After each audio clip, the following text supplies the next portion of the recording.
C'est la matos, la famille, c'est Ben Gris. Aujourd'hui, on se retrouve pour un nouveau débrief. Victoire du Real Madrid, 2-1 face à Cadiz. Le Real qui revient encore à 2 points du Barça. Malheureusement, le Barça sera encore premier jusqu'à la fin de la Coupe du Monde. C'est ça qui fait tâche. Parce qu'on a perdu, j'avais pas fait le débrief, mais on en avait perdu juste avant contre le Rayo Vallecano. Ce qui nous coûte 2 points d'écart. Des points qui nous coûtent et qui pourront nous coûter le titre jusqu'à la fin de saison. Mais là, le Real, cette victoire, on était obligé de gagner parce qu'on savait que Cadiz allait encore défendre dans tout le match. Même si on sait que Cadiz, ils ont continué à jouer pendant 15-20 minutes où ils nous ont mis en difficulté, où t'as le mec avec les cheveux longs, il tape la barre. T'as Courtois qui aurait pu prendre une lucarne. Ils ont tenté 2-3 frappes de loin. On aurait pu se prendre l'ouverture du score face à un Cadix, bien évidemment, qui faisait que au début, qui jouait, qui tentait sa chance, bien évidemment. Tu sais que contre le Real Madrid, les petites équipes vont faire que de jouer. C'est vrai que quand c'est contre le Barça ou tout ça, ils font pas la même chose. La façon dont ils jouent face au Real, c'est pas la même chose. Je prends l'exemple de Osasuna. Ils sont à 11 contre 10 contre le Barça. Et ils mènent à 0 à la mi-temps. Derrière, ils perdent 2-1. Et alors que contre le Real, c'était le Bayern. Bon, c'est un match quand même, on s'est rendu le match assez facile depuis le but de Militao qui a encore marqué sur corner, qui était à deux doigts du hors-jeu, qui là est tout seul. C'était le dernier match avant le mondial, donc c'était important de gagner et de revenir à 2 points du Barça parce que malheureusement le Barça, ce qui va faire tâche, oui, ça va faire tâche. Le Barça va rester leader toute la Coupe du Monde de Liga. Et du coup, le prochain match, ce sera après la Coupe du Monde. Ce sera après la Coupe du Monde. Un match où Vinicius, il a fait que de prendre des coups. Alors, sincèrement, depuis 2-3 matchs, Vinicius, je sens qu'il s'énerve tout le temps à chaque match. Alors, je sens aussi que le mec, il prend des coups. Souvent, les adversaires ne prennent même pas de jaune. Le mec, l'arbitre, là, il ressemble à Benoît Bastien. On dirait Benoît Bastien en Ligue 1. Le mec, il met pas de jaune à des joueurs qui veulent faire des fautes exprès, qui veulent massacrer, on dirait, Vinicius. Il prend des coups. Vinicius, il s'énerve beaucoup. D'ailleurs, il y a un moment donné où il s'énerve, il prend un carton jaune. Il y a un moment donné, un défenseur ou un joueur de Cadix lui rentre dedans. Comme Suarez face à Pavard en 2018 à peu près, et il prend pas de jaune. T'as Vinicius qui est pas protégé par l'arbitre, qui prend pas, voilà, les adversaires ne prennent pas de jaune. Donc ça, je comprends pas l'arbitrage des Espagnols depuis 2-3 matchs, des arbitres espagnols devant le Real Madrid. On dirait que, je sais pas, on dirait que c'est le Real, voilà. J'ai l'impression que là, le gars, l'arbitre que j'ai vu, j'ai l'impression que c'est un arbitre de Ligue 1. Il vient, il bombe le torse. À un moment donné, il faut mettre les jaunes quand il faut mettre les jaunes. Et j'ai l'impression qu'il met pas de jaune quand il faut. Bref. Encore un bon match de Toni Kroos. Encore une fois, il a été à la récupération. Il marque le but et il nous met le deuxième but sur une reprise incroyable. C'est lui qui a apporté au milieu de terrain. Plus que Luka Modric. Luka Modric qui rate une occasion incroyable qu'aurait pu nous. Ça, c'est des occasions, sincèrement, je veux bien que ça arrive, qu'il la rate parce que normalement, ça, il la met tous les jours au fond. Mais c'est un but qui aurait pu nous coter parce que derrière, on s'est pris un but, une erreur de Courtois, une erreur de main de Thibaut Courtois qui remet le ballon avec son genou. Et derrière, on se prend un but. Et sincèrement, on aurait pu finir le match à 2 partout alors que 2 minutes avant, on aurait pu être à 3-0 pour le Real. Donc des occasions comme ça, s'il vous plaît, il faut pas en rater. Il faut pas en rater.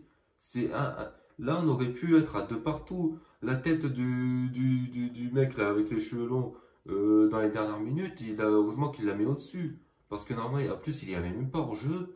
Mais heureusement qu'il la met au-dessus. Et en plus, juste avant, on aurait pu mener 3-0 avec un superbe travail de Vinicius qui élimine le joueur et qui au final la met en retrait.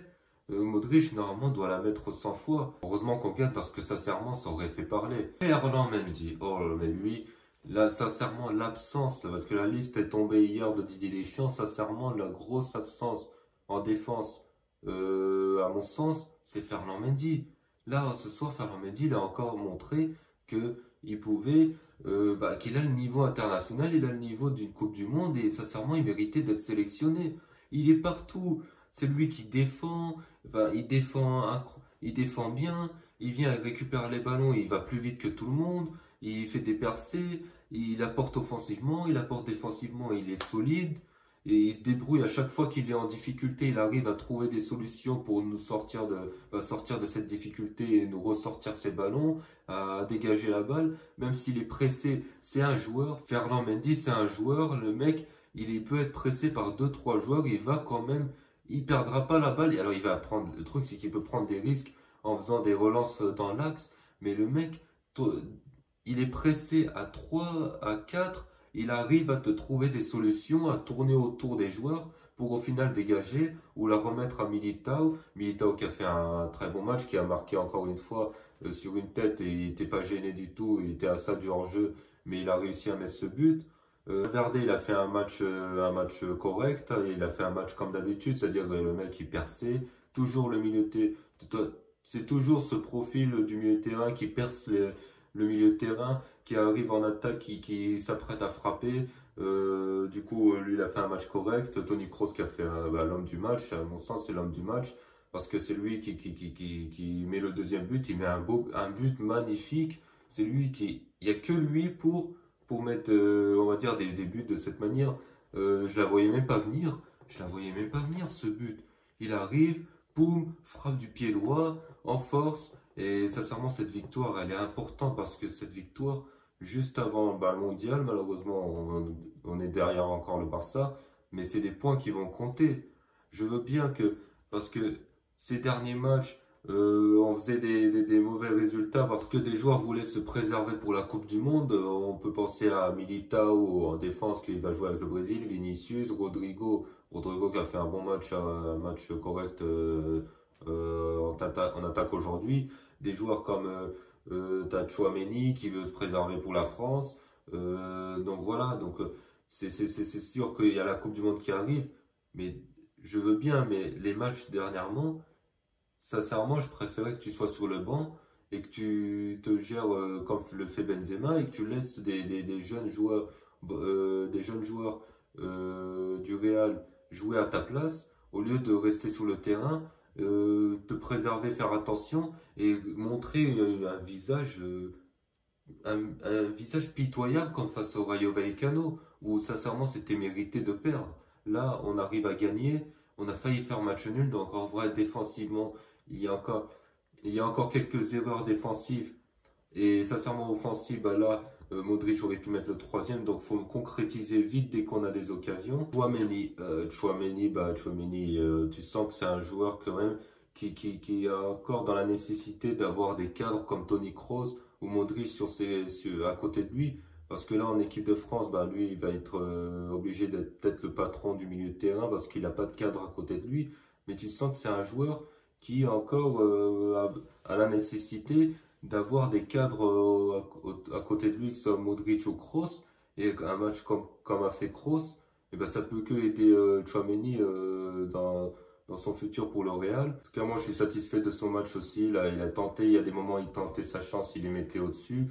Voilà, il y a des moments où on ne peut pas reprocher au Real non plus. Ce qu'on ne peut pas reprocher au Real, c'est toujours de frapper de loin, de tenter sa chance de loin. Donc du coup, il tente sa chance de loin. Il n'hésite pas à tenter ses chances. Et comme Toni Kroos, bah, ça a payé. Toni Kroos a tenté sa chance.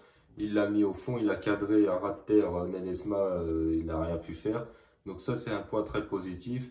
On arrive à 2 points du Barça. Et sincèrement, juste après la Coupe du Monde. Maintenant, après la Coupe du Monde, dans quel état sera Vinicius? Dans quel état sera Rodrigo? Parce qu'on va vite enchaîner juste après la Coupe du Monde. Hein. C'est en mois de fin décembre que ça va reprendre les championnats. Sur ce, la famille, j'espère que vous avez apprécié ce débrief. Si vous avez apprécié, comme d'habitude, vous likez, vous commentez, vous partagez. Sur ce, moi je vous dis à plus tard pour un prochain débrief.